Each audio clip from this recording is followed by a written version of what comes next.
April 1288. A Mongol admiral named Omar commands a fleet of hundreds of ships slowly making their way up the Bac Giang River in northeastern Vietnam. The sails are full, the tide is high, and along the jungle-covered banks, everything is quiet. But that silence is not absence. It's a trap. For weeks, Vietnamese laborers had been working in secret along the riverbanks, under the cover of darkness, driving wooden stakes tipped with iron into the muddy bed of the Bac Giang. They timed the tidal shifts with precision, waiting for the exact moment. And when the tide finally went out, those stakes, invisible while the water was high, would rise from the depths like the teeth of an animal that had just awakened. Omar knew nothing of any of this. And here's what makes this extraordinary. Omar wasn't some junior officer. He was the admiral of an empire that had conquered from China to Persia, from Russia to Europe's gates, the largest military power the world had ever seen. He was sailing straight into one of the most brilliant traps in military history. And here's the question. How did a small Southeast Asian kingdom engineer a trap so precise it'd destroy the fleet of the world's greatest empire? This is the story of the 1288 Battle of the Bac Giang River. And I can promise you it isn't the story you think you know. Because the answer isn't where you're looking. The weapon that destroyed Omar had been in place long before a single ship entered that river. Let's start at the beginning, with what made the Mongols seem absolutely unbeatable. In 1287, when the Mongol army crossed into Jai Viet, the Vietnamese kingdom occupying what's now northern Vietnam, the Mongol Empire had already conquered more territory than any military force in human history. China, Persia, Russia, Poland, Baghdad. The Mongols didn't just win battles, they erased entire civilizations from the map. What made the Mongol army structurally superior? 3 elements. The first was mobility. Mongol horsemen could cover distances that made European and Asian armies look frozen in place. They lived on the horse, slept on the horse, ate while riding. A Mongol cavalry force could travel over 100 kilometers in a single day, not when they had to, but as standard operating procedure. The second was combined arms coordination. The Mongols weren't just horsemen. They integrated light cavalry, heavy cavalry, mounted archers and siege engineering into a unified system that adapted to any terrain and any enemy. When they conquered a territory, they absorbed the local specialists, Chinese engineers, Persian blacksmiths, Arab catapult crews, and used them in the next campaign. The Mongol army was a machine that grew more powerful with every victory. The third was psychological warfare. The Mongols cultivated their reputation as a weapon. Resist, and you faced total massacre. Surrender, and you survived, and got absorbed. The reputation was real, built on destruction at industrial scale. Baghdad in 1258 got so completely destroyed that the Tigris ran black with ink from manuscripts and red with blood. The message was clear. This could happen to you, and probably would. So when Kublai Khan, the Mongol emperor, pointed at Jai Viet and demanded its submission, no one, not even the Vietnamese, could rationally argue they had a real chance. Except there was one thing the Mongol war machine couldn't solve, and that thing would doom the 3 invasions Kublai Khan sent into Vietnam. The secret was in the waterlogged terrain of a kingdom the Mongols could never digest, in the tide of a river few generals would think to use as a weapon, and in something so seemingly simple that the world's greatest army never suspected it was the real danger. But I'm not going to tell you what it is yet. Because to understand why it worked, you first need to understand what made this enemy supposedly invincible. But the vulnerability wasn't obvious. It wasn't a tactical weakness. It was geographic, climatic. And to understand it, you need to see the terrain. Let's talk terrain. Because everything starts with the terrain. Jai Viet wasn't the Asian steppe, not the Manchurian plain or the Syrian desert. It was a logistical nightmare. Dense networks of rivers, mangrove swamps, tropical forests that blotted out the sun, steep terrain choked with vegetation. And then there's the monsoon, torrential rains, suffocating heat, tropical diseases that steppe warriors had zero immunity to, the kind that killed you when you didn't even know you were sick. Mongol cavalry needed room to maneuver open fields, to gallop, flank, encircle, withdraw. Jai Viet had no such fields, just jungle. And in the jungle, A Mongol horseman was a slow target on an animal terrified of snakes. The logistics were worse. The Mongol army ate on the move a lot. 100,000 men consumed massive quantities of grain, meat, and horse forage. And in Jai Viet, there was nothing to loot. The Vietnamese got this. They built their entire strategy around one idea: starve the invaders. The first Mongol invasion came in 1258. Kublai Khan, still consolidating his hold on China, sent a relatively small force. The Vietnamese didn't block the border, didn't fight an open field. They fell back. They abandoned the capital, Thung Long, now Hanoi, destroyed food stores, evacuated civilians into the mountains and forests. Let the Mongols march into an empty city. No supplies, no plunder, no victory. The Mongols took Thung Long, discovered they'd won nothing. An empty city doesn't feed an army. An army that can't feed itself dies from hunger, disease, guerrilla attacks on supply lines. The Vietnamese didn't need to defeat them in open battle. Just needed to make sure they died faster than they could advance. Think about the psychology. Abandon your capital. Watch invaders occupy your sacred city. See Mongol troops march through Thung Long's streets. Stay disciplined. Don't attack too soon. Don't break ranks to defend the undefendable. That took Vietnamese leaders to endure something that looked like humiliation, knowing it was the only path to victory. The Mongols, used to enemies who died fighting for their capitals, didn't know how to handle an enemy that simply vanished. And it worked. The Mongols withdrew. That set the pattern. But the pattern was tested in its most extreme form in the second invasion in 1285. Kublai Khan wasn't stupid. After the humiliation of 1258, he spent over 2 decades preparing a real response. In 1285, he sent an army of roughly 500,000 soldiers. 500,000. One of the largest armies ever assembled. Under his own son, Togan, with one mission: end the Vietnamese problem forever. And that's when one name became central to Vietnamese resistance: Tran Hung Giao.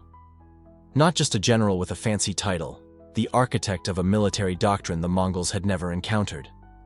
A man who'd studied every previous Vietnamese defeat with surgical precision, analyzing where their strategy had failed.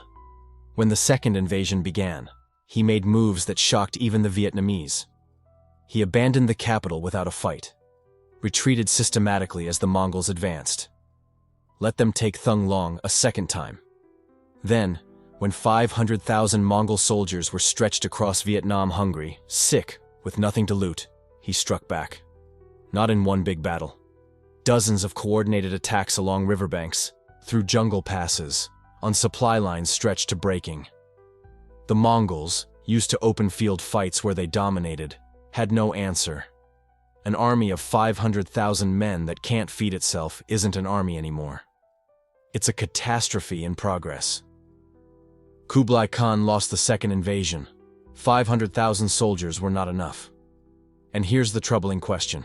If the Vietnamese repelled 500,000 soldiers, why'd Kublai Khan order a third invasion? What did he think he'd figured out? The answer is what makes the third invasion different from everything that came before. And it's the answer that makes the Bok Jang trap not just possible, but necessary. Kublai Khan diagnosed the problem correctly. The Mongols didn't lose because they were weaker militarily. They lost because they couldn't feed themselves. Jai Viet's terrain made looting and foraging impossible on the scale needed. The Vietnamese scorched earth strategy, destroying everything before the Mongols arrived, was the real weapon. The cavalry was just the backdrop. But Kublai Khan had a solution. A naval solution. For the third invasion in 1287, he assembled something the Mongols rarely needed: a fleet. 500 ships under Admiral Omar, tasked with one mission: be a permanent supply line for the land army. Simple and brilliant. If the terrain makes feeding an army impossible, bring the food by sea and river. With the fleet operational, the land army could be sustained indefinitely, no matter what the Vietnamese destroyed or hid. A genuine adaptation. A real solution to their actual vulnerability. Togan'd command the land army, 100,000 men crossing from the north, pushing toward Thung Long. Omar and his fleet would sail the South China Sea, enter northern Vietnamese estuaries, and move up the rivers to keep the army fed. Even if the Vietnamese destroyed everything on land, the ships would sustain them indefinitely. And that raised a problem for Tran Hongjiao. What do you do when the enemy solves the problem that killed the previous invasions? His response was immediate and surgical. You destroy the fleet. Without the fleet, the land army was doomed. Just like before, but faster because this time they were depending on the ships from day one. Destroying the fleet wasn't just cutting a supply line. It was cutting the only reason the third invasion could work. But destroying 500 ships isn't simple. Can't just attack them on open sea. The Mongols had naval experience. And out there, numbers matter. You need an advantage. You need a naval terrain that works like the jungle worked for Vietnamese infantry and guerrillas. Tran Hongjiao found it. The Bac Giang River. The Bac Giang was a northeastern Vietnam river wide enough for large ships, but narrow enough to become a trap. Banks covered in dense forests that blocked sightlines. And crucially, a significant tidal range. The difference between high and low tide was several meters. That meant objects submerged at high tide became exposed at low tide. And a fleet entering at high tide faced completely different conditions trying to leave at low tide. And Tran Hongjiao knew something else about the Bac Giang. It had worked before. In 938, Anno Domini, over 300 years earlier, a Vietnamese general named Ngo Quyen used the same river, same tides, same principle to destroy an invading Han Dynasty fleet. Wooden stakes tipped with iron, driven into the riverbed at low tide, invisible at high. The Han fleet entered. Tide fell. Stakes emerged. Fleet destroyed. Vietnam won independence from China for 300 years. Tran Hongjiao wasn't improvising. He was citing history, using a documented precedent from his own military tradition as the template for his era's most important battle. Stakes. I know you expected pitched battles, cavalry charges, massive sieges, but this simple piece of engineering hardwood with forged iron tips driven into a muddy riverbed was everything. What made it devastating was the precision. The stake operation was deliberate, methodically planned and executed weeks before battle. Vietnamese laborers, protected by guards against Mongol scouts, dove into the Bac Giang at low tide and drove hardwood stakes reinforced with iron tips into the mud. The stakes had to be positioned exactly, long enough to emerge dangerously at low tide, completely hidden at high. Dense enough that a retreating fleet found not escape, just a barrier of iron and wood waiting to pierce their hulls. Timing was everything. This wasn't a quick ambush you could improvise. It was precision engineering synchronized with nature's rhythms. Tran Hongjiao calculated not just where the stakes should go, but when Omar's fleet would enter, so high tide would be at the entrance and low tide at the exit. He was programming a trap that nature itself would trigger. The stakes were ready.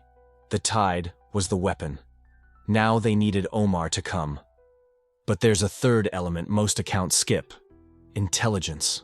A trap only works if you know when and how the enemy walks into it. Tran Hongjiao needed to track Omar's movements with enough precision to trigger the ambush at the right tide. Networks of Vietnamese scouts tracked the fleet along the coast. Messengers ran through the jungle. And while the trap waited in the Bac Giang, Tran Hongjiao was setting up the second piece. The event that would make Omar's entry not just likely, but inevitable. Before Omar reached the Bac Giang, there was an event most histories mention as a footnote, but it was actually the key that locked everything. What makes Tran Hongjiao's strategy brilliant? He wasn't just placing stakes, he was building a chain of causation that'd make it impossible for Omar to avoid the Bac Giang. In late 1287, before Omar's main fleet could link up with Togun's army, the Vietnamese intercepted a separate resupply convoy commanded by a Mongol officer named Zhang Wenhu. It carried crucial supplies: grain, weapons, provisions for both the fleet and land army during the early invasion. Vietnamese naval forces attacked Zhang Wenhu's convoy and destroyed it before it reached its destination. The strategic impact cascaded immediately. Togun's land army, which had crossed the border counting on those supplies, discovered the supply line was broken before it could even function. Without supplies coming in, with Vietnamese scorched earth destroying everything, the 100,000-strong army began to collapse. Hunger, disease, desertion. Mongol soldiers transformed from an invading force into a survival problem. The weather made it worse. Vietnamese monsoon turned roads to mud, made heavy supply transport impossible, created ideal conditions for tropical diseases that steppe troops had zero immunity to. Suffocating humidity, incurable fevers, marshes that swallowed cavalry each day in Vietnam cost more than the supplies that weren't arriving. Togan made the only rational decision: withdraw. Move his army north through the jungle to the safety of the Chinese border. But he needed Omar's fleet to cover him, ferrying soldiers up the coast, blocking Vietnamese counterattacks from the sea, anchoring the entire retreat. For Omar to do that, the fleet had to move north. Follow the Vietnamese coastline, past the mouth of the Bac Giang River, exactly where Tran Hung Giao was waiting. April 9th, 1288, Omar's fleet approaches the Bac Giang mouth. High tide, dark, still water. The stakes, driven weeks earlier by Vietnamese workers in darkness, are completely submerged, invisible. But the Vietnamese know he's coming. They have a problem. Make Omar enter the river instead of passing north. Omar's not naive, won't sail into a narrow river without reason. So they gave him one. A flotilla of smaller Vietnamese vessels appeared at the river mouth, apparently challenging the Mongol fleet. As Omar approached, they fled. Into the river, upstream, like they were panicking. It was a feigned retreat. One of the Mongols' oldest tactics used against them now. Omar took the bait. Hundreds of ships sailed into the Bac Giang, chasing the Vietnamese boats pretending to fall back. High tide meant wide, deep channels. Navigation was easy. Nothing beneath the dark surface hinted at what waited. The fleet moved upriver. Vietnamese decoys kept retreating. Then the tide began to turn. The tide doesn't ebb dramatically. Starts slowly, almost imperceptibly. Water begins pulling back, drops a few inches, then more. Then someone on a Mongol hull saw something that shouldn't be there. An iron spear rising from dark water. Then another. Dozens, hundreds. The riverbed, which had seemed open and navigable, transformed into a field of wooden stakes tipped with iron, rising like bones from earth. Mongol ships on the stakes or grounded got pierced. Hulls punctured. Ships lost mobility. Some stuck, some listing, some sinking. As the tide fell, it got worse. The wide, deep channel became narrow and shallow, islands of stakes dividing the remaining space into tighter corridors. Omar's fleet, trapped, broken ships with no room to maneuver in a channel closing around them. Then the Vietnamese attacked from everywhere at once. From forested banks that had seemed empty, bows and crossbows unleashed arrows onto Mongol sailors. Fireboats' vessels loaded with resinous wood and burning oil came downstream, hitting immobilized ships. Vietnamese infantry burst from forest cover on both banks, rushed to the water's edge, attacked with whatever boats they had. Mongol ships not grounded on stakes got caught in a shrinking channel. Ebbing tide continuously reducing their maneuver space, while burning ships drifted downstream, blocking escape. No way out. Retreat meant sailing toward the exposed stake field at the mouth. Advance meant moving into an ever-narrowing canal. Staying put meant burning. The destruction was swift. Medieval naval warfare standards. One of the most complete defeats ever recorded. Thousands of Mongol soldiers and sailors died, drowned, burned, shot. Hundreds of ships destroyed. Those retreating hit the stake field, now rising at the river mouth, blocking escape. Those reaching the banks found Vietnamese infantry. Every direction was death. Omar himself got captured. The admiral of the world's largest empire, commander of Southeast Asia's most powerful fleet, got taken prisoner in the Bac Giang by a Vietnamese commander who'd spent weeks planting stakes in the riverbed. Omar's capture wasn't symbolic, it was physical proof. The secret weapon wasn't cavalry, not pitched battle, not conventional war. It was the tide, and a general who knew how to use it. When news reached Togan's army already retreating through Vietnam's interior, the impact was catastrophic. No fleet, no supplies, no naval cover.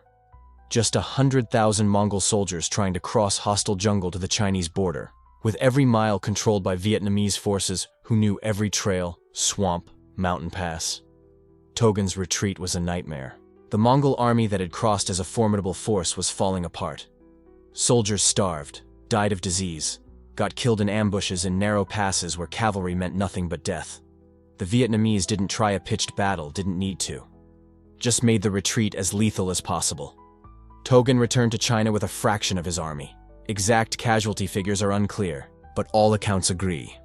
The third Mongol invasion of Jai Viet ended in total defeat, tactical and strategic. Kublai Khan was furious.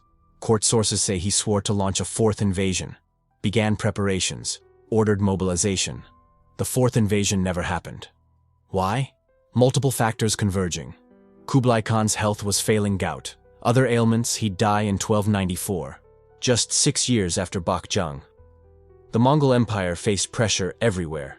Conflicts with other Mongol Khanates, a catastrophic Japan campaign, internal UN court tensions, plus the cost. 3 Vietnam invasions consumed massive resources for only defeats. Diplomatically, Jai Viet played it smart, sent missions to Khan's court, paid nominal tribute, recognized his theoretical suzerainty, gave Khan a way to claim victory without launching another war, and got de facto independence in return. The same strategic intelligence that designed the Bakjang applied diplomatically. Give the enemy a face-saving exit that doesn't require destroying you. Now let's open the black box. What happened at Bakjang wasn't a miracle, wasn't luck, wasn't even a surprise to Tran Hung Jiao. It was the calculated outcome of a system built invasion by invasion. Why'd the Mongols lose 3 Vietnam invasions? Not luck, not poor leadership. The Mongol generals were competent. Not tactical inferiority on open ground, they'd have crushed the Vietnamese repeatedly.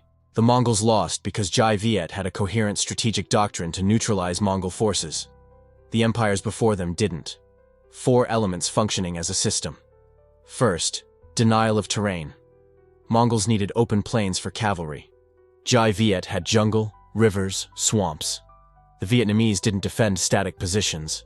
They made crossing harder, destroying bridges, blocking river passages, using forest as guerrilla cover. Terrain wasn't just geography, it was a weapon. Second, scorched earth. No food, no shelter, no supplies, no civilian population to exploit. Every resource the Mongols could have used got destroyed or evacuated. Conquering Vietnamese territory meant marching into a vacuum, then dying in it. Thung Long, taken twice, yielded them nothing. A pointless occupied city. Third, logistical interdiction. Not just destroying local resources, actively attacking Mongol supply lines. Zhang Wenhu's convoy in 1287 was the most dramatic example, but the entire campaign had this. Vietnamese forces struck supply columns, intercepted messengers, disrupted information and resources a large army needs. Fourth, calibrated tactical engineering. The stakes at Bakjang.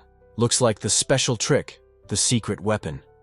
But it only worked because the first 3 elements had put Omar's fleet exactly where the stakes could be lethal. Without scorched earth turning Vietnam's interior into a hostile maze, Togan wouldn't have needed fleet cover. Without scorched earth, he wouldn't have been desperately dependent on naval supplies. Without Zhang Wenhu's interdiction, the third invasion might have lasted long enough for Omar to find another route. The stakes were the visible, dramatic element of a system months in the making. And here's what fascinated scholars. None of those 4 elements was a Vietnamese invention. Scorched earth existed before. Terrain denial existed before. Logistical interdiction existed before. What the Vietnamese did, what empires that fell to the Mongols never managed, was execute all 4 at once, calibrated to each other, with patience enough to let the enemy destroy itself. Compare that to other Mongol defeats. In Japan, typhoons undid them, force of nature, not doctrine. In Mamluk Egypt at Ain Jalut, the Mamluks beat them in direct combat, using specific terrain and political dynamics. Individual cases. Jai Viet was different. A systemic defeat, 3 times in a row, based on strategy deliberately designed, adjusted between invasions, executed with growing precision. And he was building on generations of Vietnamese strategists before him. The Bakjang victory in 938 and Ngo Quyen over the southern Han wasn't just history, it was data. Tran Hung Jiao knew the same river, same tides, had destroyed an invading fleet 3 centuries earlier. He wasn't inventing technique. He was applying a validated precedent on a radically larger scale. Military tradition, genuinely integrated into strategy, isn't nostalgia, it's a database. And Tran Hung Jiao had access to a database the Mongols never consulted. That's Tran Hung Jiao's real legacy. Not a single battle, a system. What set Tran Hung Jiao apart from other medieval generals isn't that he won spectacular battles. though Bakjang was one. It's that he understood the problem before solving it. Didn't ask, how do I beat the Mongols? Asked, what's the logic of the Mongol war machine, and where does it break? The Mongol machine assumed three things: unlimited mobility, abundant foraging, and an enemy eventually forced to fight in the open. Tranhong Jiao eliminated each. Blocked mobility with terrain, blocked foraging with scorched earth, refused open battle until the enemy was so weakened the final fight happened on his terms, in a river, with tides, with iron stakes beneath the water. What's left of an army without mobility, without food, without a willing enemy? A catastrophe looking for a place. Bakjang was where it found one. Today, Tran Hung Jiao is one of Vietnam's most venerated figures. Not just a national hero in many parts of Vietnam, he's a saint. Temples dedicated to him. Invoked in religious and cultural contexts beyond military history. His name's on streets in almost every Vietnamese city. The Bac Giang River, where the 1288 battle happened, the 938 victory, and a third decisive battle in 981, is a cultural symbol of Vietnamese resistance that endures. Why that reverence? Why religious veneration beyond historical respect? Because Tran Hung Jiao represented more than military survival. He represented the idea that a smaller civilization can refuse to be consumed by a larger one. That intelligence applied with patience is power brute force can't process. That refusing to fight at the wrong time and place can be the most courageous decision possible. The Jai Viet wasn't China, not Persia, not Russia. Smaller, poorer, less powerful. And it survived the world's greatest empire, not because it was stronger, but because it systematically refused to do what that empire expected. Asymmetric wars, smaller side versus larger, follow a pattern. The smaller side finds the larger side's central assumption and removes it. The Mongols needed to forage, the Vietnamese removed the food. Needed open ground for cavalry, Vietnamese removed the space. Needed a fleet to solve logistics, Vietnamese removed the fleet. Each step was surgical removal of an assumption, forcing the more powerful enemy into conditions that progressively neutralized its advantages, until what remained was a huge force trapped in a river with iron stakes rising from the depths. The secret weapon of the Bac Dang River wasn't the stakes. The stakes were the moment. The system was the weapon. That system scorched earth, terrain denial, logistical interdiction. Precision engineering was built by a civilization that refused to accept the enemy's size as immutable. Decided instead to make that size work against them. The most interesting battle story isn't the battle itself. It's the system that made the outcome inevitable before the first shot. This channel exists to open that black box.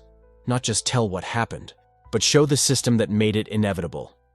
If that's how you want to understand history, subscribe.